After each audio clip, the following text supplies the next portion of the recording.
Hackers are the outlaws of the computer age. Snooping, stealing, spreading viruses. No one has a good word for them today. But it wasn't always so. This hacker started a revolution in computers. And this is the hacker who inspired him. And this is the hacker who followed in their footsteps and paid the price.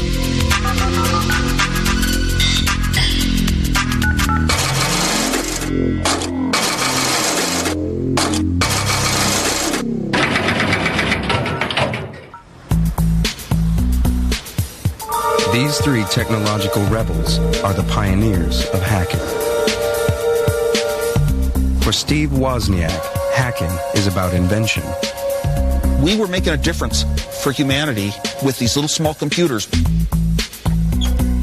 For John Draper, experimentation. You know, take it apart and make it better, make it do different things, make it do cooler things.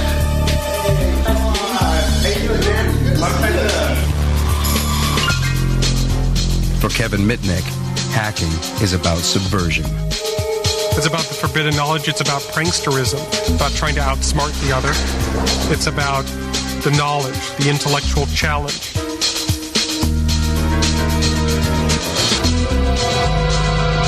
The word hacker actually had two meanings. Before it meant something about breaking into computers or something, it meant guy who sit all night long on any piece of borrowed equipment they can, trying to get programmed so ultimately perfect. Their stories reveal how hackers were the heroes of the computer revolution, but became outlaws in the world that they created.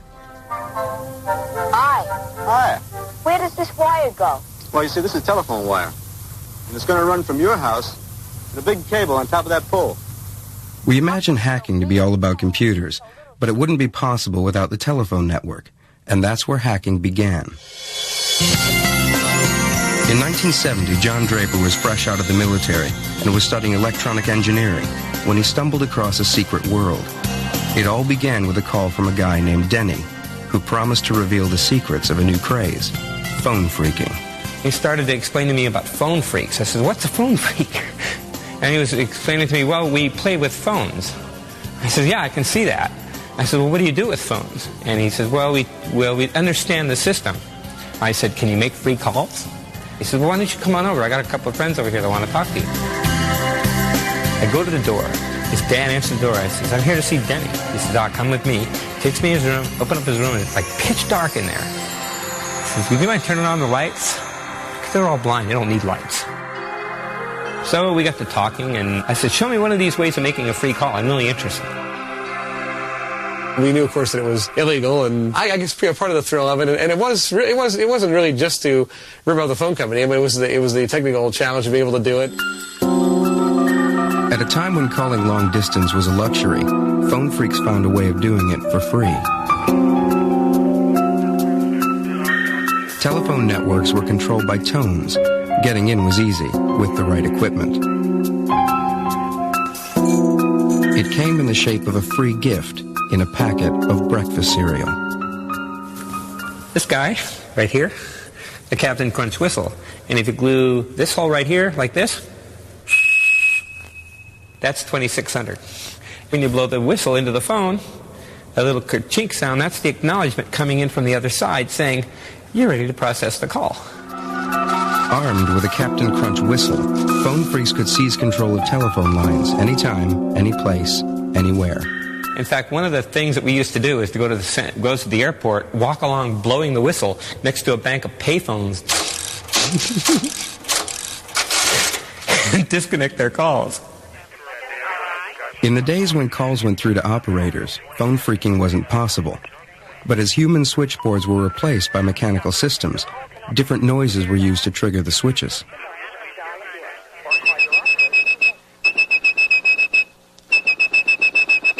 If you had perfect pitch like blind phone phreak Joe Engresia, you could whistle calls through the network. Let's see if I make it this time. This is really hard to do. It sounded like all the tones were present, so the phone should be ringing about now. Okay, it hit the phone. It just takes a little while. He even showed off his skills for the local media. From his one phone to a town in Illinois and back to his other phone, a 1,000-mile phone call by whistling. Joe Ingressia says he used to do these things because he is fascinated by the technology. Those are the precursors to the hackers. Those are the founding fathers. For phone freaks like Captain Crunch and Denny, the telephone system was a huge technological playground full of sounds and switches to explore. 30 years on, they're getting together to relive their exploits. Hi, Denny. Hey, buddy. Going out. Long time no see. Yeah, how you doing? How you doing, Joe? Hey. What's going on, buddy? Denny. Yeah. Let's go phone tripping. I got to try out my new box. The golden rule was never freak from home. If you did, the phone company could trace you. During the time that I was with Denny, I would pile Denny up in the Volkswagen van. Hop on in, dude. We'd go out to the absolute smallest rural area we could find on a map. Go out there and just camp out at a payphone and start hacking.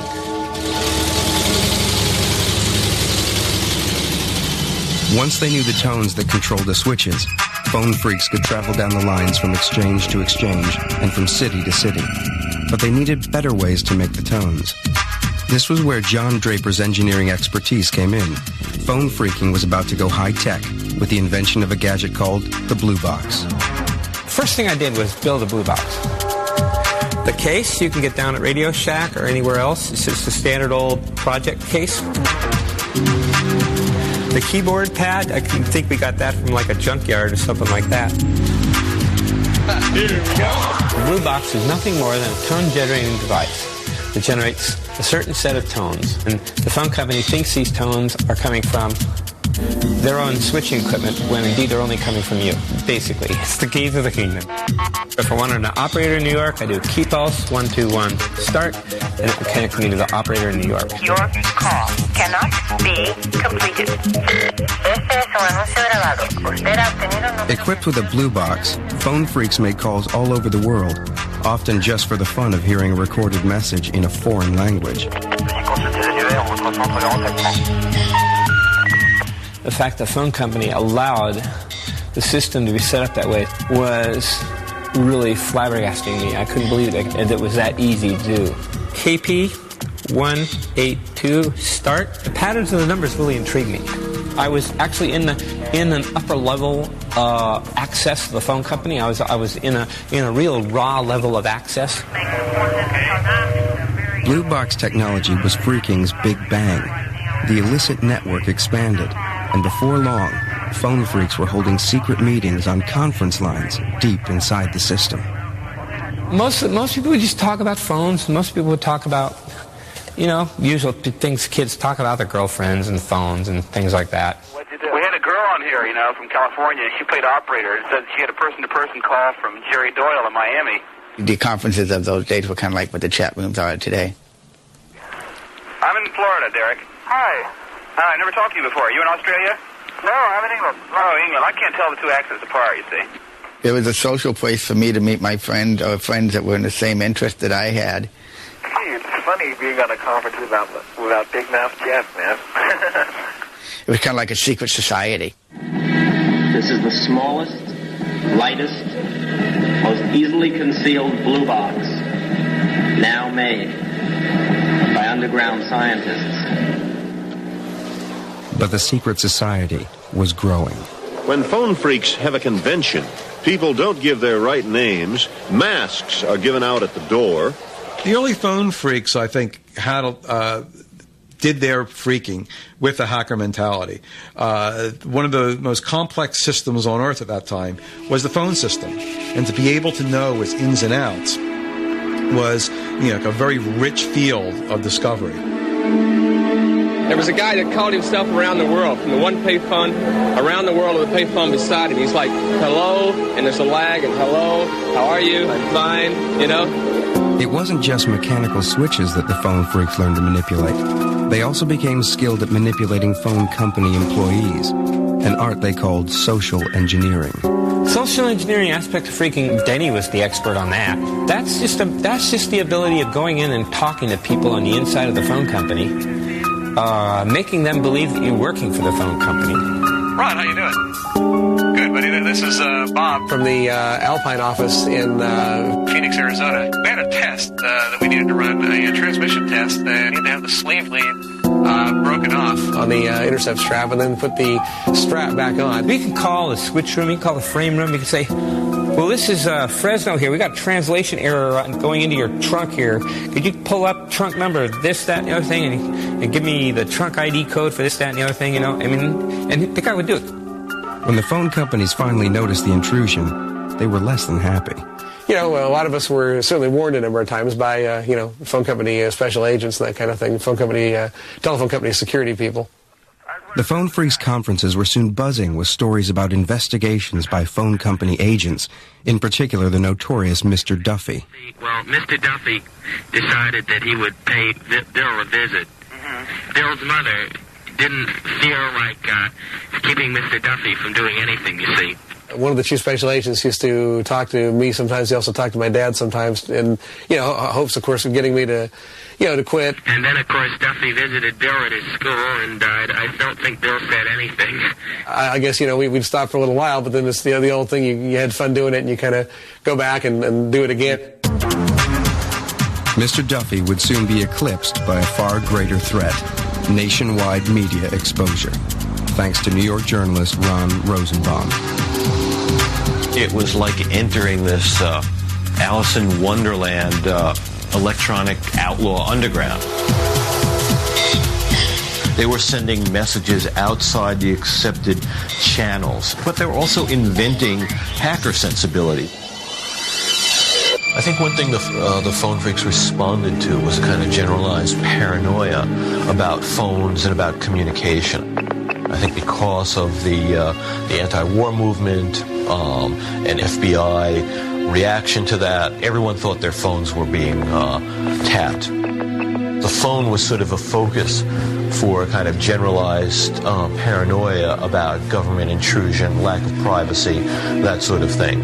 Rosenbaum tracked down Denny and Joe and Gracia, but Captain Crunch proved elusive. Captain Crunch is like one of the great American characters, a homegrown superhero fantasy. Everybody that Ron Rosenbaum interviewed, they talked about Captain Crunch. So I called him and I said, hey, look, we would really like you not to publish this article because it's really not a good thing. Captain Crunch was very worried about this because he kept telling me, whatever you do, I don't want this information to get into the hands of the radical underground, because he felt that it could paralyze the phone system in the U.S. and somehow bring upon nuclear surrender by the U.S. to the Soviet Union. In October 1971, Ron Rosenbaum's article on Phone Freaks was published in Esquire magazine. I went to the library and I read the article, and I couldn't believe it. It was just so exposing. I said, oh my God. And I knew right then and there that phone freaking I knew it was ended. I read it to Denny over the phone, the whole thing.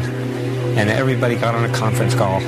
One of the last conference calls we had I read the article to everybody because they couldn't read it and they couldn't believe it. I said, you guys really screwed up. You guys shouldn't have let this guy talk to you. Shouldn't have given this guy all this information. After the Esquire article, everyone jumped on the bandwagon. Hey, everybody! Whose number is 237-4059? These parasites piled on afterwards, mainly for the idea of stealing, in some cases, just like youthful vandalism. Hey, I'm doing something wrong, isn't that cool? But in other cases, for profit. In our accelerated program to catch phone freaks, which is more successful all the time, we find that we detect people who are businessmen. We find private detectives, stockbrokers, automobile dealers. We've even found some members of organized crime. The backlash hit the pioneers of phone freaking as hard as it hit the parasites. The LA people got busted. The Seattle people got busted. The New York people got busted. They came in. They had grand jury investigations coming in. They came to visit me, gave me a search warrant, searched my place. Since I wasn't really as heavily into it as some, I just got like a 10-day 10 days in jail, 3 years probation. It was suspended. And of course, everybody that got busted had my number. And I was made the kingpin because of the article. The authorities came down hard. Possession of a blue box could get you 2 years in jail. It was that one unlucky time that I just happened to have it. I get out of the car, right, and 3 cars went, 1 in front of my car, 1 in the back of my car, 2 in the side of the car, and the FBI agent just jumped and grabbed me right there. Captain Crunch was federally indicted for wire fraud and served a total of 4 months in jail. I was the black hat hacker, only for phones. I was like the bad, evil guy. Phone phreaking was dead, but not buried. A worldwide revolution in technology was about to explode, and Captain Crunch would be there to inspire a whole new generation of hackers. Hacking had begun as the playful exploration of the phone network, but this was all about to change with the invention of the personal computer, a revolution in technology inspired by the hackers themselves. Key to the whole revolution was a young engineering student called Steve Wozniak, whose world had been turned upside down by the Esquire article on blue boxing. It was the most amazing article I'd ever read. It was about engineers and technical people like myself outsmarting phone companies and setting up networks that nobody imagined existed. Wozniak was so enthused by the article that he set about building his own blue box. At first, I was just sticking some chips of my own design into a little blank board and soldering wires onto them. So when I got the blue box built, some of the tones were right and some were wrong. So we started looking for Captain Crunch. After his cover had been blown by Esquire, John Draper was trying to keep a low profile. He'd even stopped his occasional appearances on local pirate radio. Everyone said John Draper was Captain Crunch. So we put a call into the radio station. We asked for John Draper to call us. And they said, oh, he dropped out of sight right after the Esquire article. And we knew we had the right one. 10 minutes later, the phone rang. I said, oh, my God, this is bad news. It was him, and he said he'd come up to Berkeley to meet us in the dorm. And I felt like, like if you were bringing the president home. I kind of walked into this thing not really knowing what was going on. And wanted me to show him how to use the blue box. He just built it. This guy was supposed to be, in my mind, so suave with the girls. And when he showed up at the door, he didn't quite fit the image I had in my head. But he said, I am he, Captain Crunch. And I says, look, you guys, I really don't think I want to do this. He said, it's cool, it's cool. God, I felt like a hero.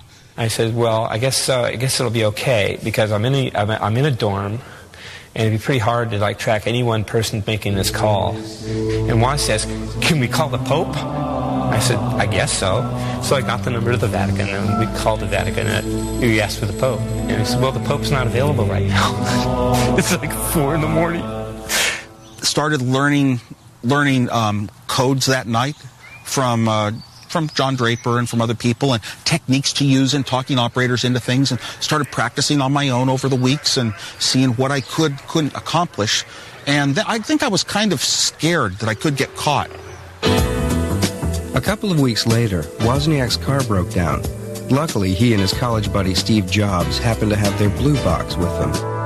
We'll try to make a blue box call back to our friends in Berkeley because they can drive us home. And Steve made the blue box call, and the operator came on the line, and he hung up all scared. And he made the call again, and she came on the line, and he hung up. He was just scared, and a cop showed up. He was inside the phone with a box in his hand. Oh, my God. The cop probably thought we were like druggies because I had long hair. Steve managed to pass me the blue box, and I got it in my coat pocket. And said, what's this? Well, if you push the buttons, they all made tones. So I said, it's an electronic music synthesizer. The cop says, sounds out of tune to me. He says, what's the orange button for? That's the one you see phone lines with. So Steve said, that's for calibration. He said, well, it needs calibrating.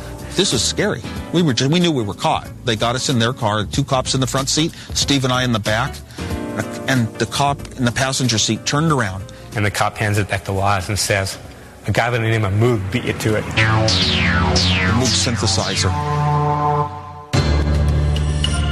While Steve Wozniak and Captain Crunch were messing about with phones, the big boys at the corporations in nearby Silicon Valley were making great advances in computer technology.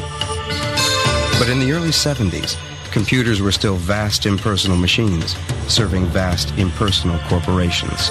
Computers were started, for code breaking, tracking missiles, wartime uses. And that really is the origin of where the modern computer came from. And then it moved to these big business database, applications.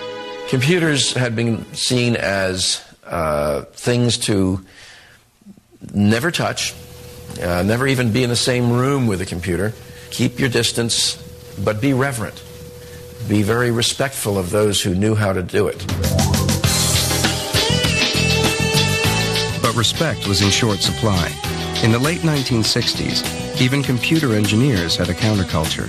They called it hacking. It was a radical approach to computers. Practical goals took second place to what hackers called the wild pleasure of exploration, a sentiment that phone freaks would recognize. Phone freaking was learning how to use a technology, how to penetrate and utilize and expand a technology in ways that weren't generally available to the general public. In the same way, computer hacking is pushing the frontier, learning how to exploit computers and get them to do things that people said simply couldn't be done. For computer hackers to get their kicks, they had to get their hands on computers, which at the time was easier said than done. I had told my dad in my first year of college, someday I will own a 4K Nova computer. And he said, Steve, it costs as much as a house. I said, then I'll live in an apartment. I'm going to have a computer someday in my life. When computers were vast number-crunching machines costing $5 billion to develop, the idea of having your own computer, a personal computer, was inconceivable. Why would anyone want his or her own personal computer? That's ridiculous. It's like wanting your personal atom bomb or something like that. The bomb came in the shape of a new piece of kit called the Altair 8800. An article in a technical magazine appeared introducing the Altair, which was a computer kit that you could build. This so excited a couple people in the Bay Area, they decided to form a club, even before the pieces of these computers were shipped out. Just to talk about them and share information about them. And they called it the Homebrew Computer Club. 30 people eventually wound up one night in March of 1975 to stand in a garage and look at this box. Among them was Steve Wozniak, and contained within this box was a network which would come to fascinate him even more than the telephone system.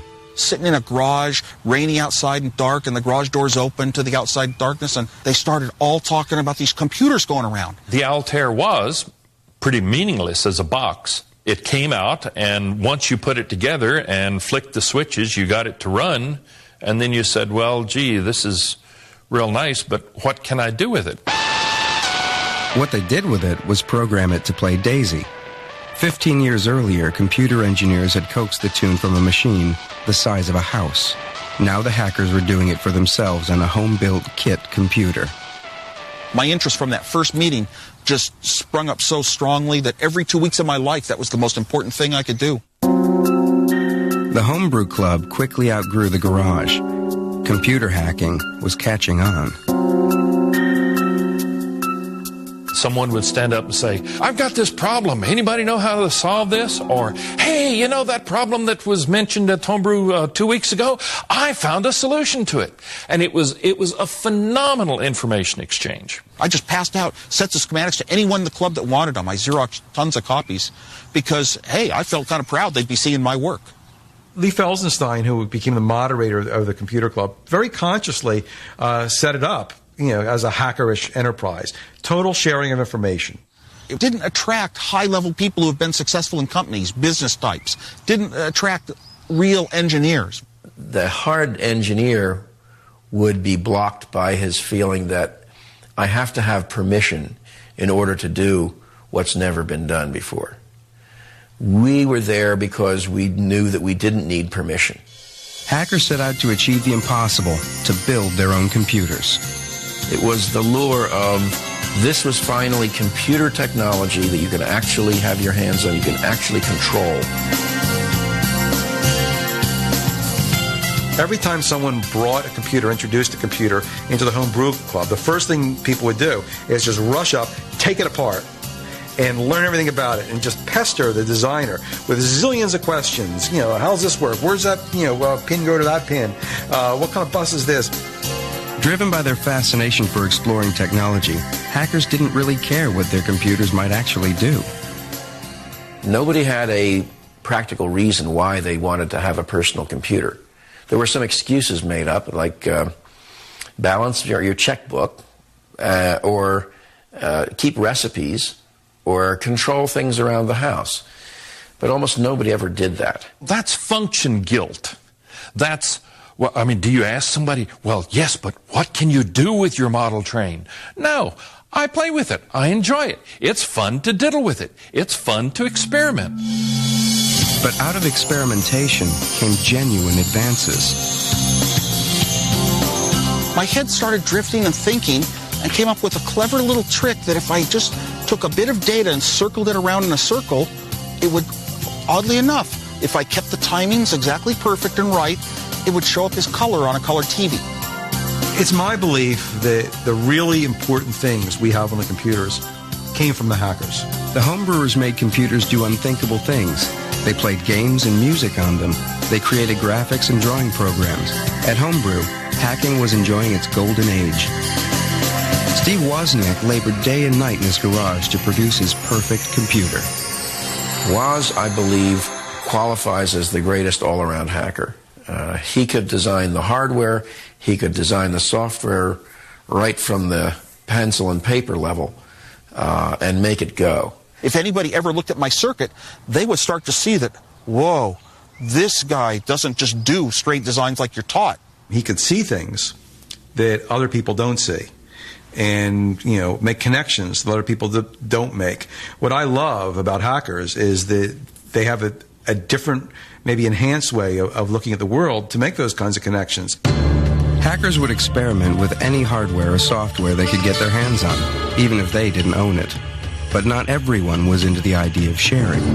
In 1976, the Homebrew Club received a stinging letter from another computer pioneer. As the majority of hobbyists must be aware, most of you steal your software. Who cares if the people who worked on it get paid? Most directly, the thing you do is theft.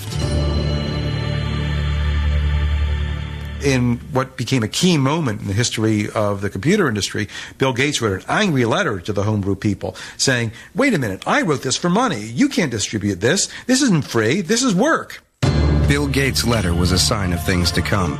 Personal computers were about to become big business, as Steve Wozniak found out when his garage invention became the first Apple computer. In inventing the Apple I, he really didn't care about inventing a product. He just wanted a computer that would work the way he wanted it to, that had all the peculiarities to it and all the design features in it that a computer hobbyist would like to have. Steve Jobs, his high school buddy, who didn't do the hardware or the software, said, oh, hey, we could sell these things. And Woz says, well, cool, man. Wozniak and Jobs' new company quickly followed the Apple I with the Apple II. Woz's hobby computer was transformed into the hottest consumer product around. The Apple II introduced the idea that it was completely in a plastic case like a hi-fi or a radio that you bought. You just take it home and turn it on and it starts working. Assembling the first apples by hand in Woz's bedroom, it had looked like a bit of a long shot. But the balance sheet at Apple soon told a different story. I got a phone call from Steve, and he said, guess what? I got a $50,000 order. When you're putting up a few $100 each, wondering if you're getting your money back, and he says he's got a $50,000 order, it is such a huge shake in your world. What? By 1982, Apple sales had reached over $500 million a year. But hacking and business were not compatible. The days of the Homebrew Computer Club were numbered. Maybe I went to a few more homebrew meetings, but pretty much it started becoming not the big thing in my life. The big thing in my life started becoming more and more Apple Computer, the company. Now I had to put, more of my full-time energy into things that were going into products being sold. With companies like Apple forming and becoming serious businesses, secrets became introduced into it. You couldn't tell your colleagues in the Homebrew Computer Club what your product plans were. what you were working on, because competitors might be there and they would say, oh, Apple's doing that, let's get a similar project going ourselves. I think it ultimately led to the end of Homebrew. The Homebrew Computer Club met for the last time in 1986, leaving behind not just Apple, but 23 computer companies founded by its members. Hackers could claim to have created the modern world, but it was a world in which they would no longer be welcome.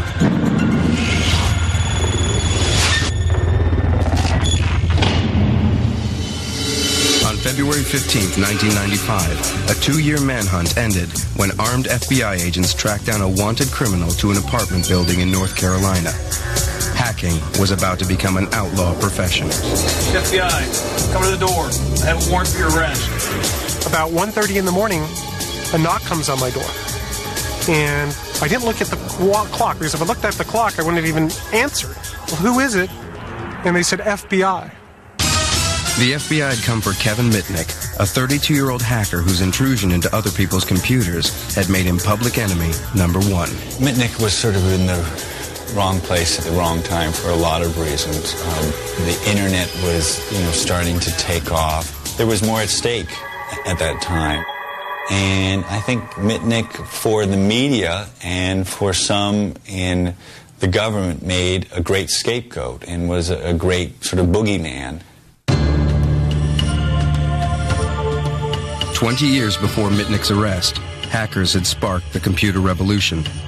Members of the Homebrew Computer Club had wrested control of computers away from the corporations and put it in the hands of ordinary people.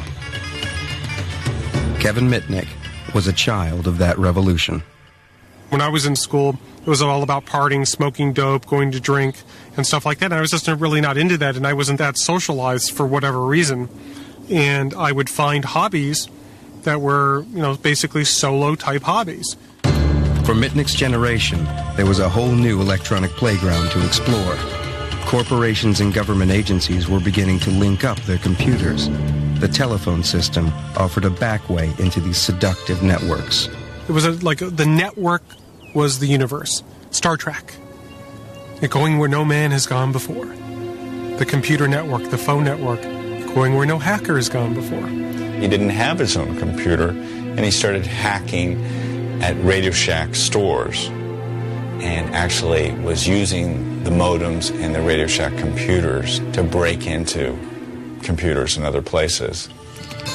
The new generation of hackers took their inspiration from electronic outlaws of an earlier age, like the phone freak Captain Crunch. He was like somebody even that I looked up to because of his intelligence and because of his ability and his knowledge about the telephone system. Like the phone freaks, Mitnick employed a range of skills to achieve his hacks. Just as important as technical know-how was social engineering, the ability to wheedle or trick useful information out of unsuspecting employees. But Mitnick took things a stage further. At age 17, he and his friends bluffed their way past a guard into the headquarters of the telephone company and stole important technical manuals. It was like we were in the candy store, right? We wanted to read all the manuals to figure out how this whole system worked. The offense earned him a juvenile sentence. The phone company was just irked that somebody had the audacity or the chutzpah to go do this type of stuff and didn't care about their security procedures, and their security procedures were ineffective. Mitnick's arrest set the pattern for the future. Kevin kept getting in trouble. Kevin had this really remarkable ability to keep getting arrested. Mitnick wasn't the only one getting into trouble. NASA officials in Huntsville realized in late June unauthorized people had recently and repeatedly penetrated a computer at Marshall Space Flight Center. They were smart enough to, in effect, erase the log-in, log-out file. The hackers, as they call themselves, were not only smart, they were arrogant. They left messages on the computer, such as, "You can't catch me." It's almost a biological thing. People are hardwired to be hackers or not to be hackers. And you can see it in kids. Some kids just take to computers as saying, oh my God, this is a way that I can finally express this part of myself. The phone taps led the FBI to the homes of 4 teenagers, all of whom attend an exclusive high school. That's where Michael Strickland says he got the NASA computer number. And it was listed on the list as a regular Huntsville modem number, which was obviously a mistake, but I just decided to give it a call. The term hacking began to become affected by people who weren't infused with a hacker spirit doing break-ins. There were these teenage computer break-ins that managed to get hold of passwords or use system weaknesses to get into other computers. It took a Hollywood movie to turn irritation into panic. All of a sudden, there's this movie that becomes a #1 box office hit of War Games, and that really glorifies the ability to use computers to break into these very powerful systems and, and almost start World War III. The meaning of the term hacker flipped overnight. A hacker was a pimply-faced kid who had enough savvy to attack a computer network belonging to a large military organization. The thrill was being somewhere where you shouldn't be and trying to remain undetectable. It's about the forbidden knowledge. It's about pranksterism, about trying to outsmart the other. It's about the knowledge, the intellectual challenge, circumventing certain computer security measures. It's about, an escape, too. As the computer network expanded, so did Mitnick's passion for exploration. He was now in the habit of leaving his wife, checking into a cheap motel, and hacking 24/7. With the advent of the internet, there was no holding him back. To this day, the internet is difficult to secure because it was really built to get those pieces of information moving around without encumbrances. And, it was built on open principles. You can't own the IP protocols that run the internet, so everyone could use them. But times were changing fast. Hacking's frontier days were over. The internet was set to become a tool of business. Hackers were no longer welcome. Back in the late 70s and early 80s, computer hacking was actually encouraged. It was the cool thing to do. It wasn't really looked at as a crime, but as a cutesy pranksterism type hobby. And as society changed around me, because I was just so into phone phreaking and computer hacking because of just the passion and the interest that it had for me, that I completely ignored how society was changing around me. The exploits of hackers like Mitnick became a problem for law enforcement. Things had changed. This wasn't the world of the homebrew computer club. Hacking was a matter for the FBI. Cybercrime has gained a higher profile as computers and the internet have become more pervasive, and we've gotten a lot more complaints. But this was a new kind of crime. There were no broken windows, getaway cars, or fingerprints. We've had to keep pace with not only the new technology, but the new innovative techniques of the perpetrators. Undeterred, Mitnick chose bigger and bigger targets. In 1988, he hacked into the network of computer giant DEC and copied details of top-secret software. Before long, the FBI were onto him. We opened an investigation into his theft of developmental operating system software from Digital Equipment Corporation, and he was arrested in 1988, pled guilty in 1989, and subsequently sentenced to federal prison time. DEC claimed the DarkSide hacker had caused $4 million of damage. In court, Mitnick realized just how frightened the world had become of hackers.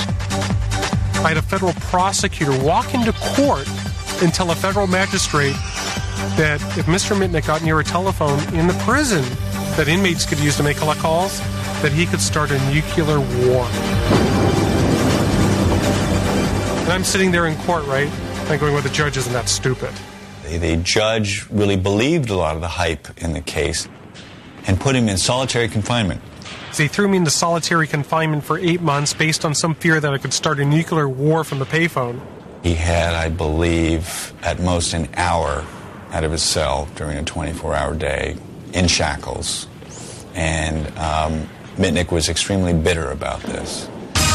In 1989, after a year in jail, Mitnick was released on probation in order to attend a rehabilitation center for what the judge had called his computer addiction. Eventually, he was allowed home to his father's apartment, but he was a marked man. The phone company were monitoring all 3 of my dad's telephone lines at our apartment. I wanted to find out who was behind it all and why. So I figured out who the investigators were at Pacific Bell that had this equipment set up. So I went about collecting intelligence. And how does one collect intelligence? By intercepting communications. So I was able to get their voicemail passwords for their voicemail system, like you have one for your home. I was listening to the messages and trying to gain any information they were discussing me. Well, the government characterized it as breaking into a computer. So they issued a warrant for violating my supervised release, and I was just pissed off. So I just said, hey, catch me if you can. When the FBI came to arrest Mitnick in December 1992, he was gone. He was on the run because he didn't trust the government and he didn't trust the FBI, and he believed if he talked to them, they would put him back in jail and he would be right back in solitary, and he'd do anything not to be back in that cell again. It was an adventure. I went to a town, went to a hotel, found a place to live, found employment at a law firm, and just started my life from scratch. But of course, I had to build a past. And I did that myself by, built fake references, built an identity so I can support myself. What I did is I downloaded all the information of everybody that graduated with a computer science degree, and then I looked for a name that I would like. And I saw this name, Eric Weiss. And I knew that Eric Weiss was the real name of Harry Houdini. Because I was working at this law firm in Denver for about a year, a little bit over a year, under the name of Eric Weiss. And what my downfall was is I could continue to still engage in my hobby of hacking. Mitnick could break into a system by calling people on his cell phone while he was walking home, conning managers, secretaries, even executives into information.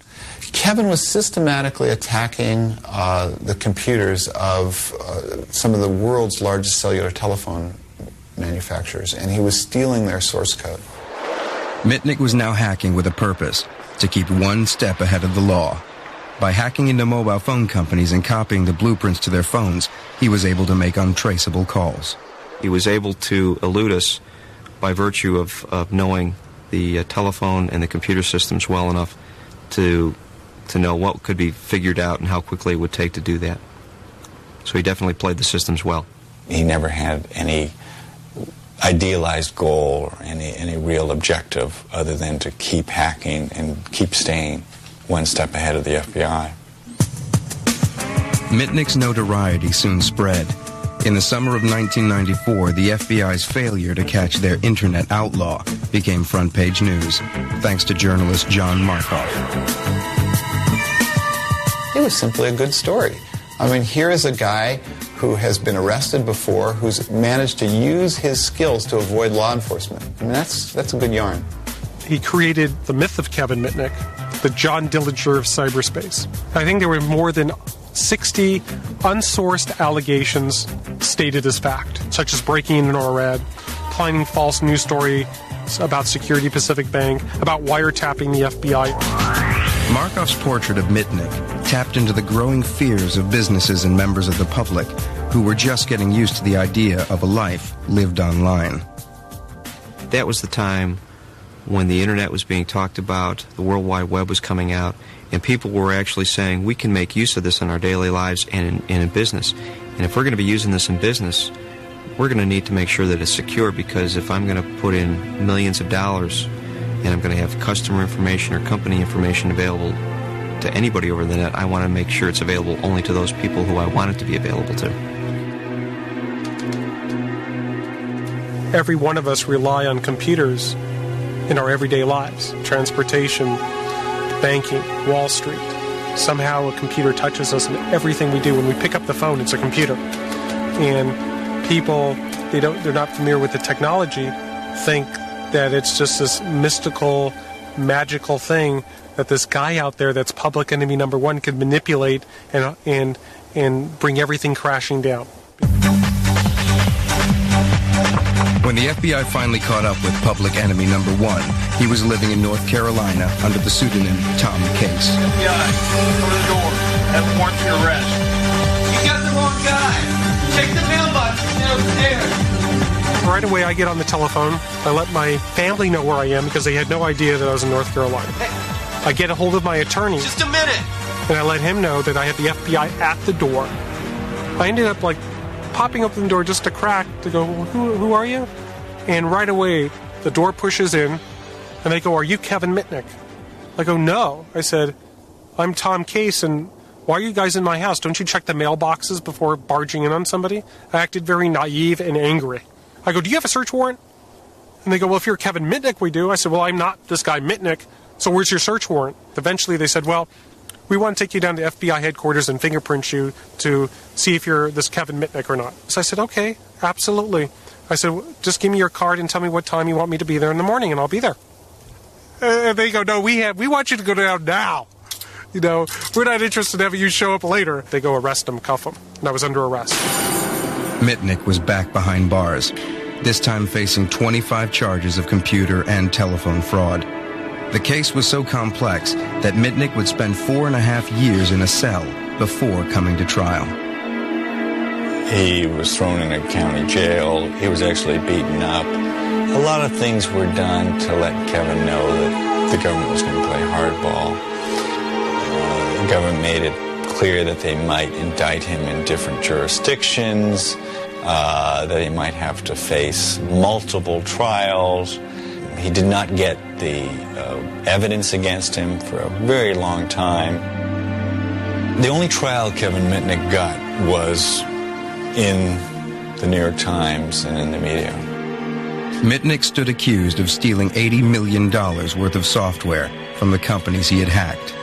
In his defense, he laid claim to the hacker's ethos. Copying software was not theft. To do computer fraud or wire fraud, you have to deprive somebody of their money or property. Well, money wasn't an issue in my case, and property, when do you deprive somebody of property? Making a copy, are you really depriving that person of it? So it gets murky. The government never alleged, or was it ever proven, that I intended to use or disclose that information. The information was the trophy. It was the proof of the hack. Mitnick may have been a folk hero for hackers, but others didn't see it like that. I think the terms of the game have changed dramatically, and the kind of moral justification you could make for hacking, in a sense, that spirit really resonated well with an earlier world, and I think it really is not possible to justify it today in the same way. In 1999, Mitnick was sentenced to 5 years in jail, most of which he had already served while awaiting trial. It was a longer sentence than that served by many killers. He was let out on supervised release early last year. So I'm under such stringent conditions of supervised release that if I were to touch this computer, I would probably get sent back to federal prison.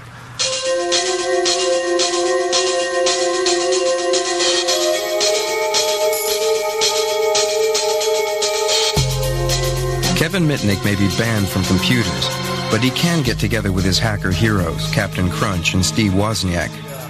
It's more sensationalist to make it sound like hackers are a threat to our lives and our securities and our money and everything in the world. And people who don't understand, curious minds, there's always going to be a group of bright kids that are a little bit technical and start looking beyond, what if this, what if that? These pioneers find it hard to come to terms with hacking's outlaw status. But the world has changed, and all that's left are fond memories and relics of the good old days. 30 years ago, 40 years ago, something like that.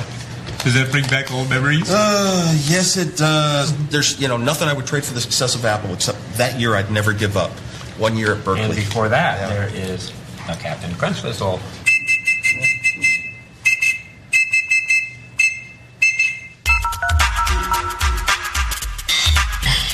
Up next, join the Mad Boys of Pizza, followed by the antics of Kyle, Stan, Kenny and Cartman in South Park.